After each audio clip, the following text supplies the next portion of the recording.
Alright, time for another DraftPhysics.com, DebatePhysics.com also, but nobody to debate. Just nobody shows up to argue the argument, unfortunately, and such. So we're stuck. Well, there. Yeah, we're stuck in kind of this dismal position of just waiting and waiting and waiting for somebody to say something useful. And no one will do that. So, something useful like a counter argument. But no one can make one, unfortunately. So, we're going to have to wait longer than I would like. It'd be nice to be able to, actually have an argument with people, but you can't do that. They won't stay on the subject. So, we don't have anything new on the kinetic energy stuff. So, I guess we'll move on to, there's so many other subjects where physics has made a mess. So I thought drift velocity is kind of a dopey subject, so we might as well talk about that. So we'll probably play this video. You know all the ingredients that go into your favorite recipe. Cruddy, stupid commercials. Just so unnecessary. Frankly, physics. He's got like 100,000 subscribers, 127,000. We'll just beg for money. Don't bother people with commercials. Anyway, all right. So, I guess we'll just play this video. So I just have to fix the volume. I'll be back. Interesting. Just notice that they. You sometimes mouse over something, you just leave the mouse over it and they play the video in the little box with the, and so they count that as actually viewing the video. Because I haven't watched this video. I did mouse over it as a link, but I didn't watch it, but they think I did. Anyway, this is just YouTube bullshit. Good morning. Flippin' physics. Billy, tell me about electric current. Absolutely. The symbol for electric current is capital I. Current is defined as the derivative of charge with respect to time. It has units of coulombs per second, which are called amperes, and the symbol for amps is capital A. Amperes are a base SI unit.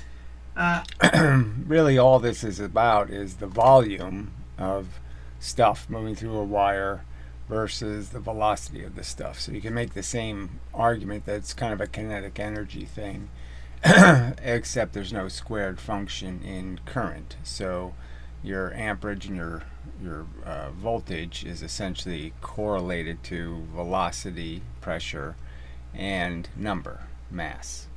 And you end up with momentum in the end, watts. And it seems to me that would have been a really sensible place for physics to go, but it didn't go there. And I think there's good reason to think that's exactly how it works, frankly. I guess I should point out that this is instantaneous electric current. Average current is the change in charge over change in time. So that's just kind of silly, right? Because the current is essentially, again, the mass of whatever you're doing. So it's about how much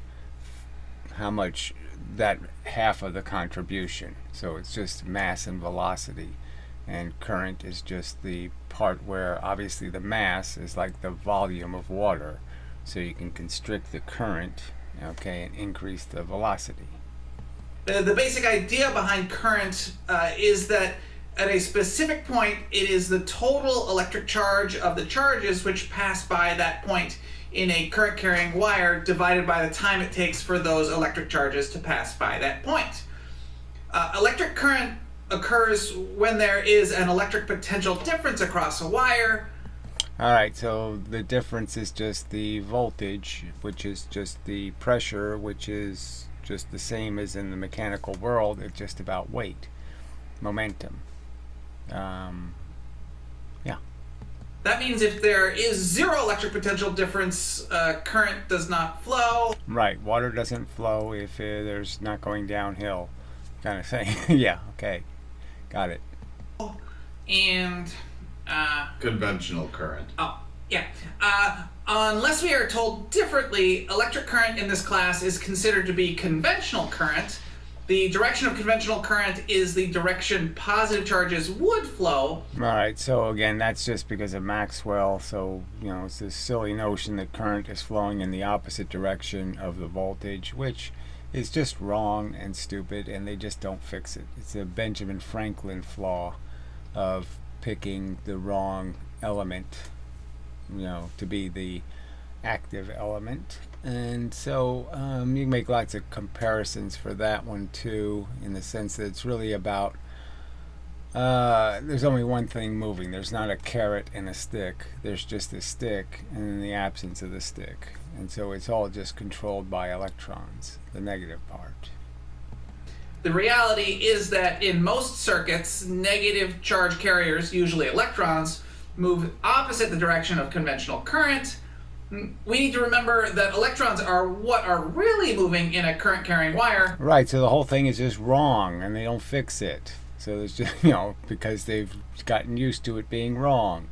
And, that's not very scientific. Scientists should be able to man up and say, okay, why don't we fix all that crap and just get it over with and fix it once and redo a bunch of shit and say, okay, let's do it the right way instead of this sloppy, stupid, wrong way.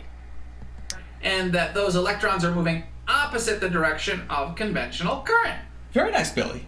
Now let's take a look at a figure showing charges flowing in a wire. You can see we have modeled this with positive charges which have a velocity to the right. Wow, that's just silly, right? So why did you do that? Because that's not what's happening. The atoms, all the positive charges are trapped in the nucleuses. They're not very active. They don't get exchanged regularly. So there's just no point talking about that. But when electrons are very active and can be exchanged from atom to atom. In the wire, and that is the direction of the conventional current in this wire. Let's use the equation for average current. So again, this is where they just start, why would you do any of this? Why would you worry about something called an average current? There's only an end result coming out of the wire. There's a certain momentum that will come out, a certain wattage. There's no point in talking about any averages. There's just no point in it. It can't produce any valuable information. Change in time, a very large number of charge carriers pass by a point. Delta Q is the total amount of charge which passes by during that change in time. Therefore, so this is where they really make a muck of it, okay? Because they're not really counting the charge carriers that are actually moving. So it's like you have a parking lot, and there's 3 cars moving in the there's 100 cars in the parking lot, and the rest of them are, most of them are just sitting there. And there's 3 cars that are actually going in and out of parking spaces. And you could say they have a certain net velocity, the 3 cars. You could take the net velocity of the 3 cars. But no, what they're going to do is take the net velocity of all the 100 cars. So they have 97 of the cars aren't moving, and they're going to dampen or spread the velocity of the 3 moving cars over and say, oh, the average velocity of the parking lot is, and obviously that's going to be a number. It's going to be like 100 times less than the actual average velocity of the ones that are actually moving. delta capital Q equals the number of charge carriers which pass by a point during a change in time, multiplied by the charge per carrier, little q. So again, they're sitting here calculating what every single electron in the wire is doing, when you can kind of intuitively understand that amperage sort of proves that what's really happening is there's only portions of the wire are being used. So if you're higher the voltage, the fewer mass units you're involving. So the higher the voltage, the fewer carriers actually do any moving. And the lower the voltage, the more mass, that is, the more carriers have to carry the small amount of velocity. So high velocity means you can move a lot of wattage through very few moving cars. So if you go 100 miles an hour, you can get somewhere really fast and efficiently. Or you can go 1 mile an hour and have everybody go 1 mile an hour. In order to determine the number of charge carriers, we need to use charge carrier density, whose symbol is... So again, this is, why do you need to do this? Why would this be at all of any value? You have amperage and voltage and watts. You're done. That's a complete story. You don't need to know any of this other stuff. A drift velocity can't be of any value to anyone. lowercase n. Charge carrier density equals the number of charge carriers per unit volume. That means the number of charge carriers equals charge carrier density times volume. So again, just doesn't mean anything. So you're just saying, well, what's the number inside the wire? How many electrons are in some slice of the wire?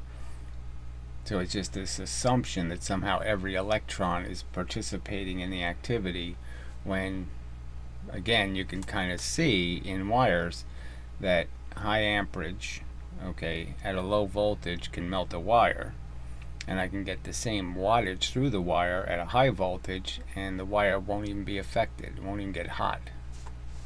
So it's about how many atoms you're disrupting, and the same is true for magnetism. I can't create magnetism if I don't apply an amperage. I can't, high voltages won't produce any magnetism. Low voltages do, because it's really just about the number of atoms you screw up, the number of atoms involved in the process of exchanging electrons. So the more atoms you evolve in the process of exchanging the electrons, the more magnetism you create, because you're basically polarizing the atoms in the material. And that means delta Q equals charge carrier density times volume times charge per carrier. This brings us to the concept of drift velocity, V sub d. Drift velocity is the average velocity of the charge carriers in a current carrying wire. Right, so it just means nothing. Again, it's the average, means every parked car. It's like taking the average velocity of any square mile of cars on planet Earth, and you could say some are going down the street and have a velocity, and then there's a bunch sitting in the driveway and a bunch sitting parked on the side of the road. Why would you calculate? Why would you want to know what the average car is doing? It just can't have any value. What you want to know is how fast are the ones going down the street. The reality is that the charge carriers in the wire are always moving around in the wire, even when they're... So that's more nonsense. Who cares? Babble, bibble, babble, boo, says you.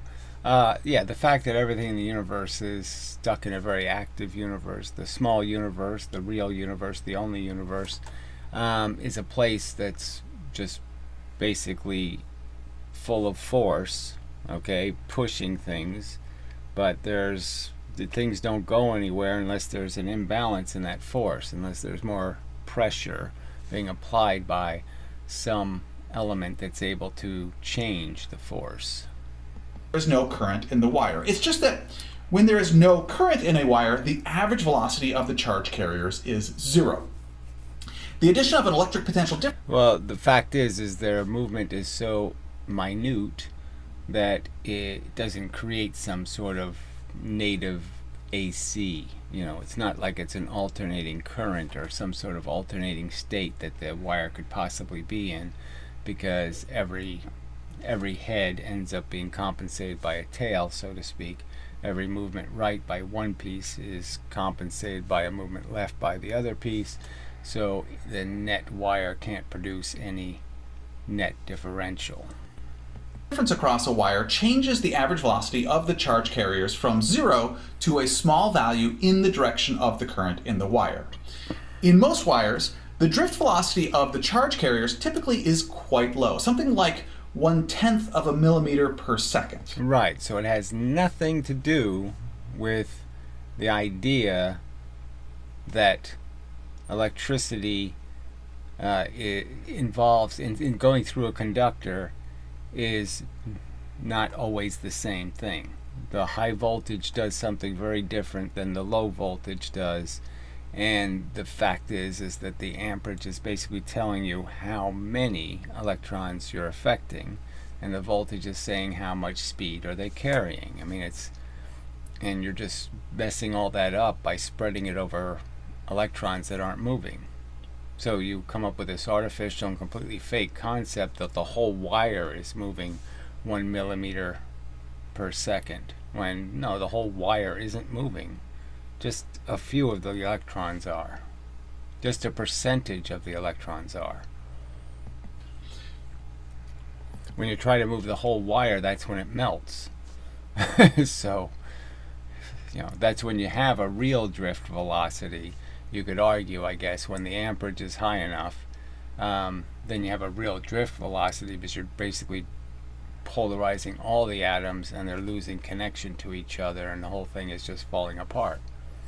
The reason a light bulb in a circuit, for example, turns on immediately when you flip the switch is because electrons can move really fast. That is, they can be pushed by force and acquire a very fast velocity and basically go from atom to atom, jump and push each other almost the speed of light. Is because all the electrons are already in the wires. When you flip the switch, all the charge carriers start flowing. See, so he just said all the charge carriers start flowing. They don't all move. So that's just, where did you get that fact from? Where in the annals of whatever science did somebody do an experiment to prove that every single atom in the wire is involved in the process of moving the electricity? No. All right. Didn't happen. I'll just compare it to what you see in the atmospheric conductor. So that's another way of understanding why they're probably wrong, is that you can look at the atmosphere and say, yes, it's a conductor. The electricity goes from the clouds to the ground and it has to pass through a conductor. Now, it's a crappy conductor, but it's a conductor. And the fact is that when lightning happens, it doesn't happen through the entire conductor. It happens through one little path through the conductor. So one group of atoms are disturbed and moved, and all the rest of the atoms in the atmosphere aren't disturbed or moved. So it's kind of clear that electricity could be understood as just being, it's a medium for transmitting kind of rays of force. Back to the illustration of current and the equations. Completely useless illustration, stuff going the wrong way, and a useless notion that somehow every atom in the material is involved in the process, when probably not. The volume of the charge carriers which passes by a point in a time period equals the cross-sectional area of the wire times the displacement delta x.